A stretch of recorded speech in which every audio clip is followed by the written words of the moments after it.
છે કે મારે બેસવું છે, બાળ સિકોતરશું, મારું નિવારણ. બ્રાહ્મણોએ ઘરની અંદર ભાગવત કર્યું. એટલે તમે શેના માટે કરાયું? દેવદૂત પિતૃ હતા ને, પિતૃ હું કરશન દાદા છું એમ કરતું હતું. તે દાદાના નામનું ભાગવત કર્યું, રામાપીરનો પાઠ કર્યો. તોય મોક્ષની ગતિ હજી ઈ જીવને મળી નહીં હોય તો મને હજી હેરાન કરે છે માતાજી. ત્યાં જાવ ત્યાં મને એમ કે આ દીકરીને નહીં સારું થાય, સારીંગુરે નહીં સારું થાય.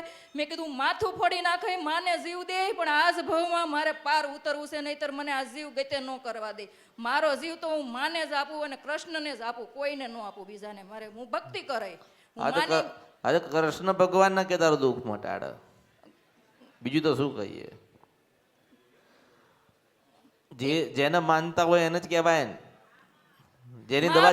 જેની દવા તમે લેતા હોય આપણે એ જ ડોક્ટરને પૂછવાનું. માં મેં ગુરુને કીધું તો ગુરુએ કીધું ભાગવત કરો તોય નિવારણ આવતું નથી. માં મને દેવ દુઃખ છે મારા પિયરનું. બધા એમ કે ગવઢિયાએ મઢ પધરાઈ દીધો તો તારે આ દીકરીને નેવેથી નાળ છેદનથી આત્મા છોટ્યા છે. માં